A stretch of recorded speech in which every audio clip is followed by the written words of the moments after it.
Hello and welcome to Unabridged, the weekly podcast where teachers take on books. This is Sarah. Join us for bookish episodes and a monthly book club pick.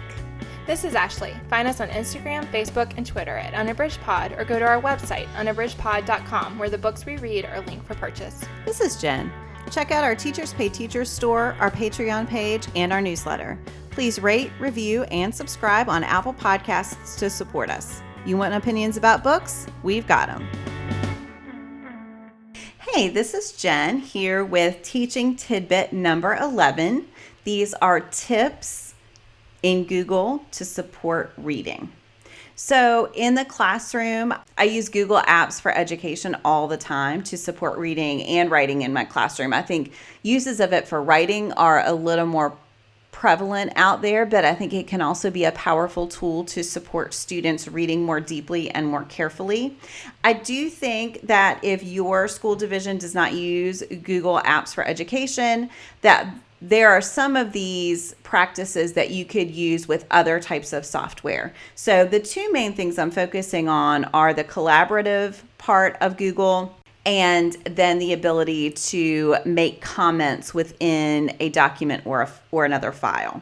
So first, I distribute these in a particular way so that students have their own copies of these files. My school division uses the learning management system Schoology. And so within Schoology, there is an option to distribute a copy for every student. You can also do that, I know, with Google Classroom. I don't know if every LMS does that, or if you don't use an LMS, then you may need to find a way around that. So with Google, one thing you can do is share a link to a file that you have created and then modify that link to make a copy. So if you look at the link that you're sharing with the student, you go to the very end of the URL and you delete the part that says edit to the end and replace that with copy. And then when the student clicks on the link, he or she will be prompted to make a copy. That copy is in the drive. And then the student would share back with you with the link. I know that was a little complicated just orally. So if you need any instructions there or if screenshots would be helpful, feel free to email us at unabridgedpod@gmail.com and we can help talk you through that process. But in some way, you need to get the student to make a copy of a file that you have created. Okay, so the first thing I want to talk about is just using Google to support close reading and active reading. So I will find a text, and you need to try to find something that is copyright free, so that's in the public domain. But I will find a text. Great Gatsby now is a great example that's now in the public domain, so you can go find a full text version online. And then you put that text in a Google Doc. And I do here model citations for students so that they get into the habit of citing anything that they found. So I make a citation for where I found that full text of the story or the chapter or the poem. And then I give every student his or her own copy. And then I set an expectation. So in order to prepare for class discussion, I ask the student to read that text and to use the comment feature in Google to annotate it. Depending on the level of your students, you may want to give them specific things to annotate for. So for example, you could ask them to look for moments of brilliant, vivid description, or you could ask them to look for unusual sentence structure or moments of characterization. So you can give them a specific purpose. If there's a skill you're developing, you can give them that purpose for reading. With more upper level students, I do this with my juniors and seniors who function at a high level. I just leave it up to them to mark things that they notice. And then when they come to class, I can ask them to open up their annotated document, and they have all of these great comments and questions that they can use to contribute to discussion. I think that It can be tough in a classroom if your students aren't buying their own texts, which is the case in my classroom. When I own a text, I mark it up with a pencil, and I will underline things that I think are interesting or scrawl comments to myself in the margins. But if it's a class text, you can't do that. Now, you can do Post-it notes or things like that. There's leave a residue, there's a lot of work involved. So this use with Google can be a great way to replace that kind of paper annotation that I think can be hard to do. And right now, if you're teaching virtually, this is still something that you can ask your students to do to support their close reading. If you want to take that one step farther, you can require them to do a paired annotation. So that would be one student would open the file and share it with a classmate, and then both of them could annotate that together and sort of have a conversation. I think this can be a great way to sort of push students to look more deeply than they might on their own. I think it's always useful. This is why I love class discussion. It can be useful to hear other people's perspectives and to see what other people notice or question that maybe you read right past. That happens to me all the time. And I think that can just be a really valuable practice. Now, I am really specific when I assign that. I say I don't just want one student to go through and do a complete set of annotations, and then the other student comes back and does their set of annotations, because I want it to be conversational. I want it to be a back and forth.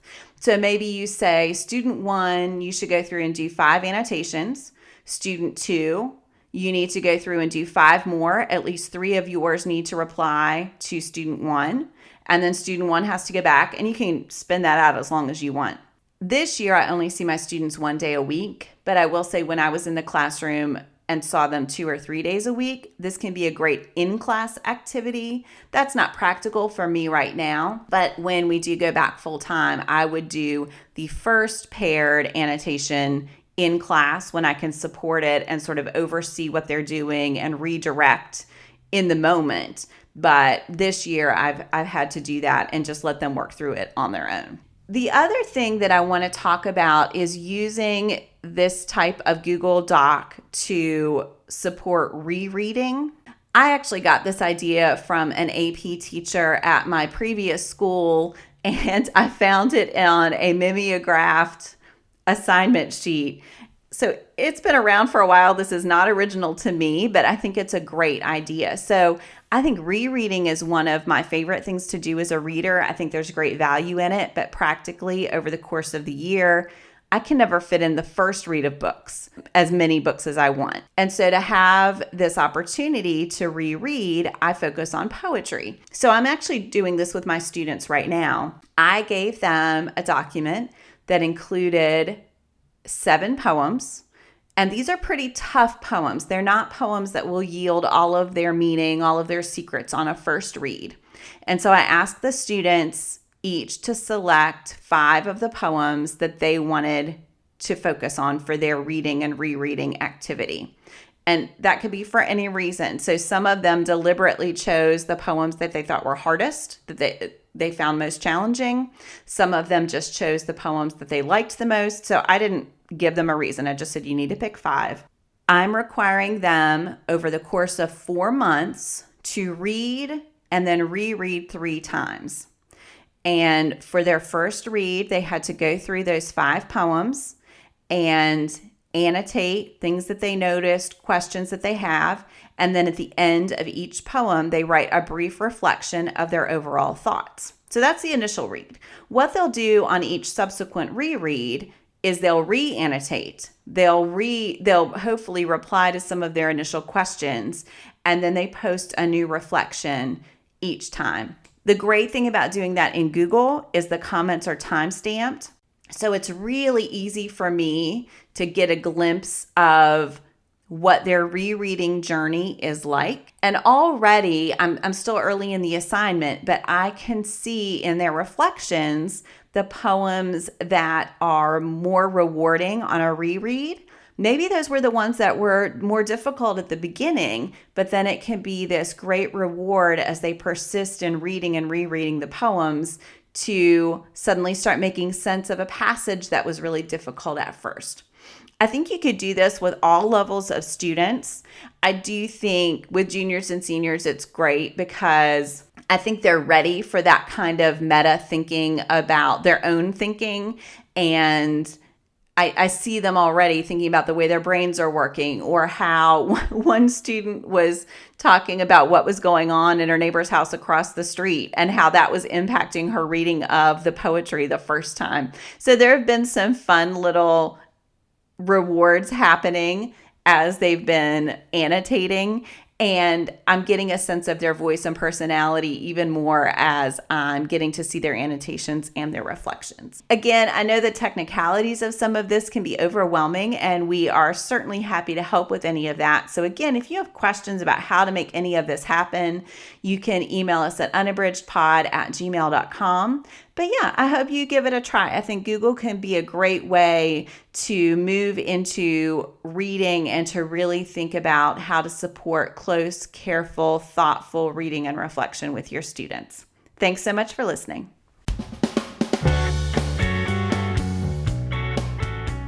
Do you have comments or opinions about what you heard today? We'd love to hear them. You can find us on Instagram, Facebook, and Twitter at Unabridged Pod, or on the web at unabridgedpod.com for a list of ways to support us.